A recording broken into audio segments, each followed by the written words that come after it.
महात्मा जी कर्दम ऋषि विवाह होने के बाद तुरंत समाधि में बैठ गए थे।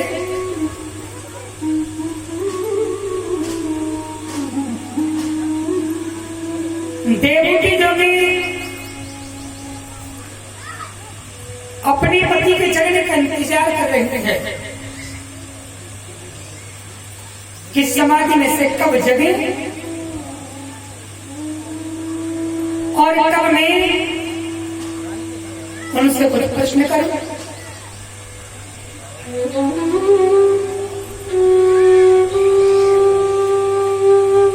समाधि खुलने के बाद में महात्मा जी कहने लगे,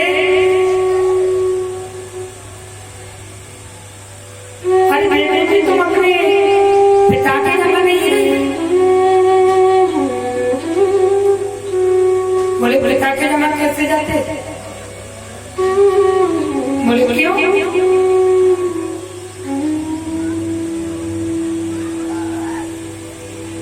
तुम जानते हो कि विवाह होने के बाद में संतान होना बहुत जरूरी है और जब तक संतान नहीं होती है, महात्मा जी कहने लगे हम तो बूढ़े हो गए हैं, बूढ़े हो गए कहाँ संतान होगी।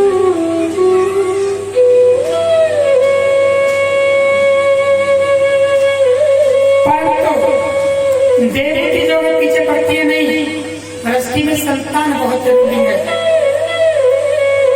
और नहीं एक ऋण होता है। पितृ ऋण से मुक्ति नहीं मिलती है। महात्मा जी जो एक विमान तैयार करते हैं और उस विमान में बैठकर नारायण सरोवर में गए और नारायण सरोवर में जाकर स्नान किया उन्होंने।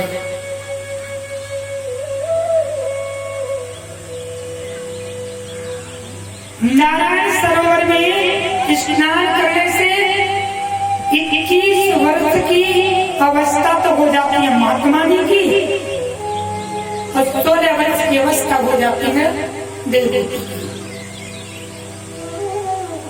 उसी विमान में रहने की सुविधा, खाने की सुविधा और विमान के अंदर राजा परीक्षित जी 9 कन्याएं जन्म लेती हैं। सबसे पहले बोले संतान हो गई। संतान में भी देवकी ने कहा संतान में भी पुत्र होना बहुत जरूरी है। अगर तुम अपने पितरों को जल दोगे ना तो पितृ तुम्हारे हाथ से जल ग्रहण नहीं करेंगे। संतान में भी पुत्र होना बहुत जरूरी है। दसवें स्वयं नारायण भगवान अवतार लेकर कपिल के रूप में आए। बोलिए कपिल भगवान की।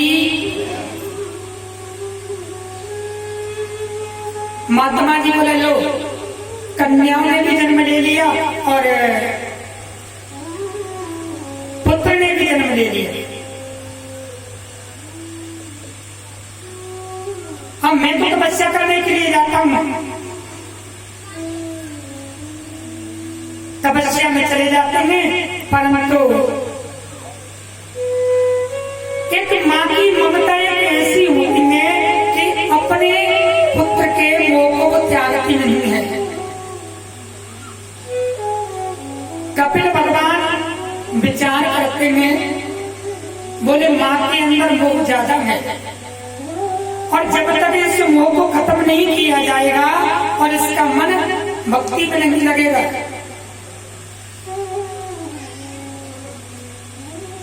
काम क्रोध मोह अहंकार, जो व्यक्ति ज्यादा अहंकार करता है वो व्यक्ति भी परमात्मा के भजन में मन नहीं लगा सकता है। जो व्यक्ति अधिक ज्यादा क्रोध करता है वो भी परमात्मा के भजन में ध्यान नहीं लगा सकता है। जो व्यक्ति कामी है, लोभी है, वो भी गोविंद के भजन में अपना ध्यान नहीं लगा पाएगा। मां के अंदर न तो क्रोध है, पर मात्र एक मोह जाग रहा है, वो भी पुत्र मोह। उस मोह को खत्म करना है।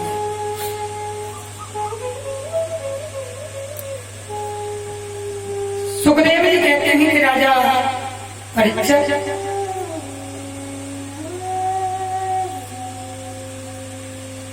कपिल भगवान जो है अपनी माँ के पास में आए और माँ के पास आकर कहने लगे कि माँ, तू परमात्मा की भक्ति क्यों नहीं करती है? बोले पुत्र, ये भक्ति क्या है? बोले माँ, परमात्मा की 9 प्रकार की भक्ति होती है।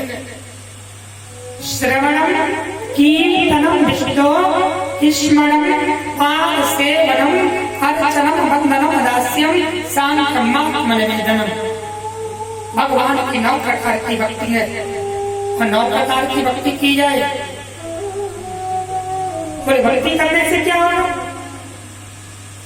भाई भाई परमात्मा की भक्ति करोगे तो परमात्मा की भक्ति करने से तुम्हारा मन पवित्र होगा और मन में शांति प्रकट होगी।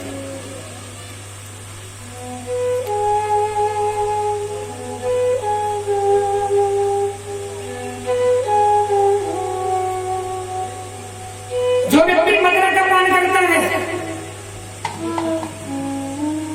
जो व्यक्ति मदिरा का पान करता है, मदिरा पीने वाले को मदिरा में भी शांति मिलती है। भाइयों, जो व्यक्ति मद का पान करता है, जब उसका मूड खराब होता है तो क्या करता है? वो ठेके पर जाएगा और वहां जाकर मदिरा को लेगा और लेने के बाद पिएगा और कहेगा कि बड़ा आनंद आ रहा है, शांति मिल गई, मूड ठीक हो गया। मदिरा पीने वाले को शांति नहीं मिलती। मदिरा पीने वाला अशांत बना देता है सभी की।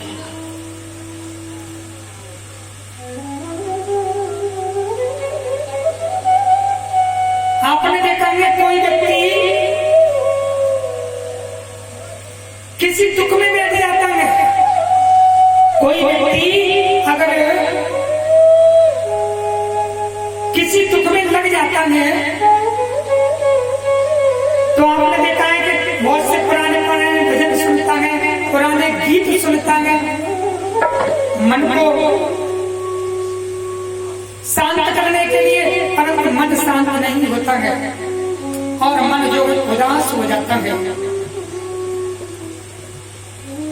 माँ अगर एक शांति है तो मात्र गोविंद के भजन में अगर मन तुम्हारा जीवन में कभी उदास हो, अगर मन तुम्हारा जीवन में अगर कभी उदास होता है तो दरबार में आइए और मंदिर में जाकर गोविंद के सामने बैठ जाइए, मन तुम्हारा शांत हो जाएगा।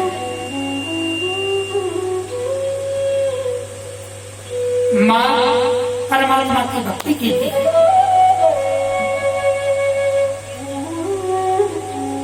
माँ गोविंद का नाम लीजिए, परमात्मा की भक्ति कीजिए।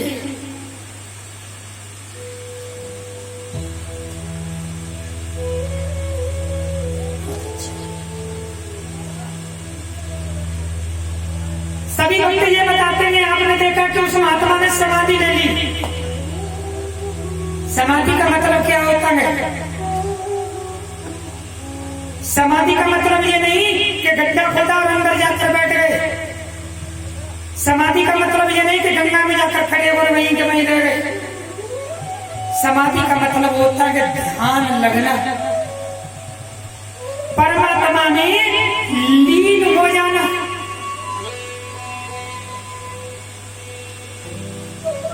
समाधि का मतलब है गोविंद में लीन हो जाना, उसे समाधि बोलते हैं।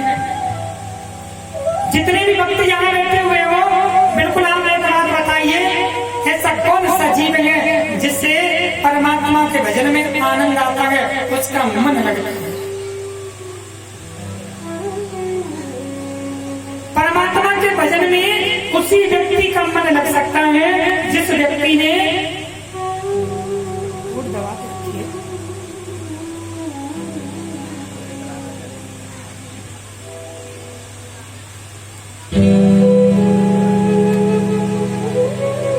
परमात्मा के वचन में उसी व्यक्ति का मन लग सकता है जिस व्यक्ति ने 8 योगों को जीत लिया है।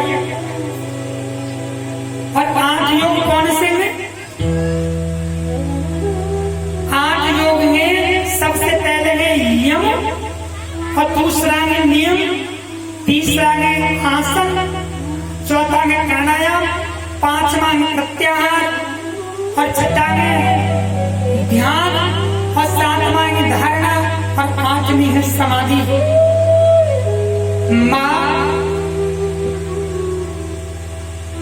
इन 8 योगों को जीतने के बाद में जब जाकर तेरा मन लगेगा, यम किसे कहते हैं? यम का मतलब क्या है? यम का मतलब है कि कभी जीवन में तुम किसी का दिल मत दुखाइए, कभी सामने वाले के सुख से मन में जलन पैदा मत कीजिए,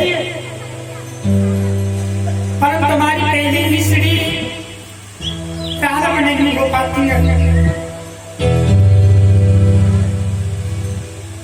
हमारी पहली ही सीढ़ी प्रारंभ नहीं हो पाती है। व्यक्ति अपने सुख से सुखी नहीं है, परंतु सामने वाले का नुकसान हो जाए तो उससे बड़ी मन प्रसन्न होता है, चलो अच्छा हुआ। जब एक बात बताइए, जब हमारा यम भी पक्का नहीं है, पहली सीढ़ी पर ही आप टूट चुके हो, पहली सीढ़ी आपकी पक्की नहीं है, तो आपका मन कैसे लगेगा परमात्मा के भजन में? पहले मन में ये विश्वास करो और ये संकल्प लो, आज के बाद हमें कभी किसी का मन नहीं दुखाना। और दूसरा क्या है? और दूसरा है नियम। आप एक नियम बनाकर चलिए। नियम कौन सा बनाकर चलोगे? कि आपको कितने बजे जागना है, कितने बजे आपको परमात्मा की पूजा करनी है, कितने बजे भोजन करना है। किसी दिन तो ये होता है कि परमात्मा को हम 4 बजे जगा कर बैठा देते हैं।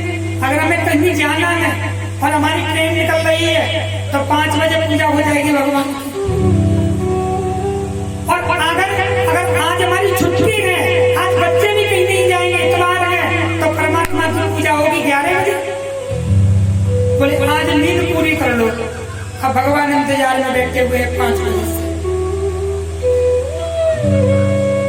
मनुष्य का जब नियम ही पक्का नहीं है, तो ये बताइए परमात्मा के दर्शन कैसे हो जाए, कैसे आपकी भक्ति में मन लग जाएगा? तुम किसी गाय को भोजन देना प्रारंभ कर दो और ठीक 8 बजे गाय को रोटी खिलाइए, तुम नहीं जग पाओगे। 8 बजे तुम्हारे दरवाजे पर आकर गाय खड़ी हो जाएगी। मनुष्य नियम नहीं कर पाता है, एक पशु नियम को कर लेता है।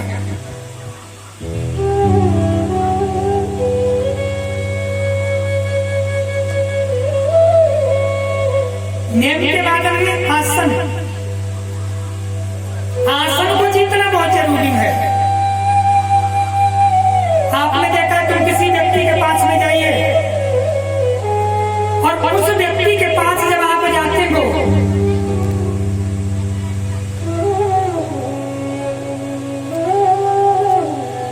तो वो व्यक्ति अपनी गद्दी पर ही बैठकर बता देता है कि ये हो चुका है, ये आपके साथ में होने वाला है, आपके साथ में ये होगा। वो महिमा किसकी होती है? आसन की महिमा होती है। और तुम क्या करते हो? 4 घंटे में 40 बार आसन को खोलते हो। तुम्हारा जब आसन सिद्ध हो जाएगा ना, तुम्हारा ये आसन चाहोगे तो तुम 5 घंटे बैठ सकते हो, चाहोगे 10 घंटे बैठ सकते हो, पूरी रात बैठे रहो। आसन सिद्ध होना बहुत जरूरी है।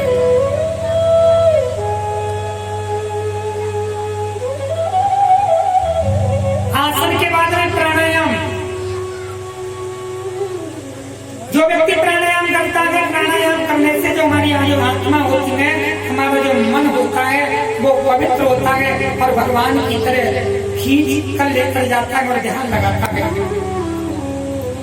प्राणायाम कैसे करते हैं? प्राणायाम करने के लिए सबसे पहले जो रीढ़ की हड्डी होती है ना, ऐसे सीधा करते हैं।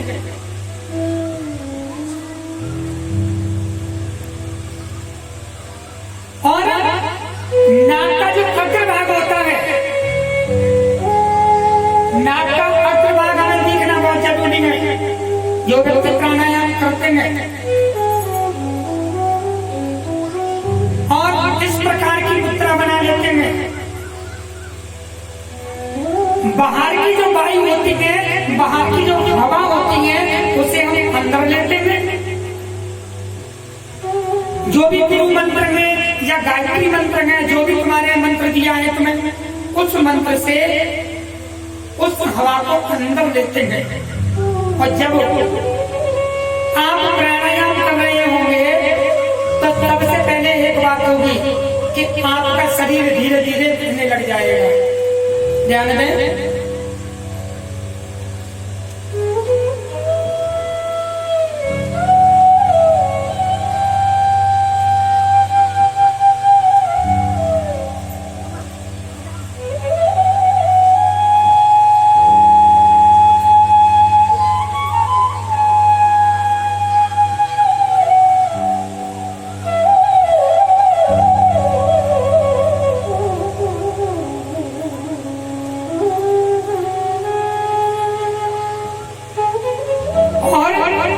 जब तुम उस सांस को रोकोगे ना, तो धीरे धीरे महीने 2 महीने के बाद जब आपका प्राणायाम सिद्ध होने लग जाएगा, तो आपके पीछे 7 चक्र बनना प्रारंभ हो जाएंगे। सबसे पहले होता है मूलाधार चक्र, दूसरा होता है स्वाधाधिष्ठ चक्र, तीसरा होता है मणिपुर चक्र, चौथा होता है अनाहत चक्र, और पांचवा होता है विशुद्धि चक्र, छठा यहां होता है वो होता है आज्ञा चक्र, और सातवां यहां होता है जो शिखा होती है, उसे कहते हैं सहस्रार चक्र। इन 7 चक्रों के बीच में जब और तुम प्राणायाम में आगे पहुंचोगे तो 3 चक्र और बन जाते हैं, रेचक, पूरक और कुंभक। चाहे तो अपने मन को, अपने प्राण को निकाल कर बाहर घूम कर भी आ सकते हो, परंतु इस क्रिया के लिए धीरे धीरे आपको प्राणायाम करना प्रारंभ करना पड़ेगा। आत्मा शुद्ध होती है, पवित्र होती है, प्रभु का ध्यान लगता है। प्राणायाम से पहले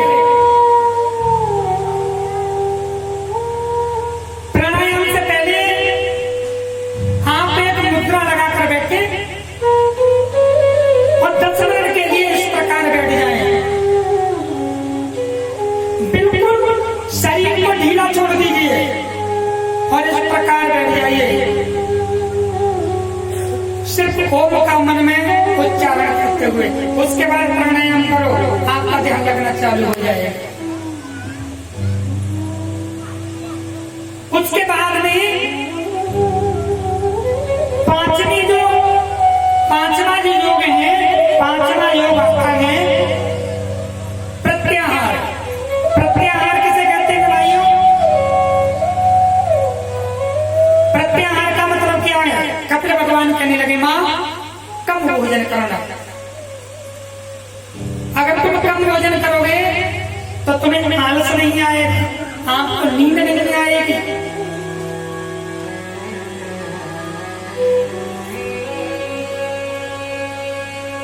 परंतु मनुष्य क्या करता है कि भूखे वजन न होए गोपाला और ले उस समारोह अपनी घंटी माला। अरे भूखे वजन ना हो सकता है? अरे सुबह जगेंगे तो सबसे पहले तो कॉफी चाहिए, चाय चाहिए, और बहुत से तो चाय के साथ ही नाश्ता चाहिए।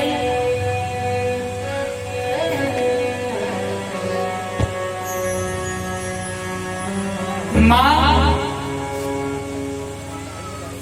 कलयुग में मनुष्य को भजन ज्यादा करना चाहिए और भोजन कम करना चाहिए, और छठा क्या है, ध्यान। तब जाकर तुम्हारा भगवान के भजन में ध्यान लगना प्रारंभ होगा। और ध्यान के बाद में सातवीं जो सीढ़ी आती है वो आती है धारणा। धारणा किसे कहते हैं? धारणा कहते हैं विश्वास करना, कि मंत्र जाप मन दृढ़ विश्वास। और साधने के बाद में आती है आत्मी समाधि। और जिस अवस्था में तुम बैठे हुए हो गोविंद के भजन में, उसी अवस्था में तुम्हारा शरीर वहीं का वहीं रह जाएगा, उसे समाधि बोलते हैं। हे माँ, परमात्मा का भजन कीजिए, क्योंकि प्रत्येक जीव माता के जब गर्भ में होता है ना, तो माता के गर्भ के अंदर छठे महीने से छोटे छोटे कीड़े पैदा हो जाते हैं और बच्चे को खाते हैं। तब वो गोविंद से कहता है कि गोविंद, मुझे गर्भ से बाहर निकालिए और मैं तुम्हारा भजन करूंगा। परंतु माँ, जब गर्भ से जीव बाहर आ जाता है तो वो परमात्मा को तो भूल जाता है और मात्र अपने परिवार में फंस जाता है। जिस प्रकार आप सभी परमात्मा को भूल चुके हो, और माँ तू भी परमात्मा को भूल रही है। तेरे माँ के गर्भ के अंदर ये कहा था कि मैं बाहर आऊं, आने के बाद मैं गोविंद का भजन करूं। इसलिए भाइयों, हम जितने भी यहाँ हैं, हमने सभी ने संकल्प लिया है कि गोविंद का भजन करेंगे और गोविंद का भजन करेंगे। माँ, मोह को त्यागिए और मोह को त्याग कर गोविंद का नाम लीजिए। इस संसार में कोई किसी का साथ नहीं देता है। इस संसार में न पत्नी साथ देती है, न पुत्र साथ देता है। साथ देते तो मात्र परमात्मा की भक्ति। जब व्यक्ति मर जाता है ना, जब व्यक्ति खत्म हो जाता है तो शमशान भूमि में ले जाते हैं, और शमशान भूमि में जाकर भी उसके शरीर पर जो वस्त्र लपेटा जाता है, उसे भी शरीर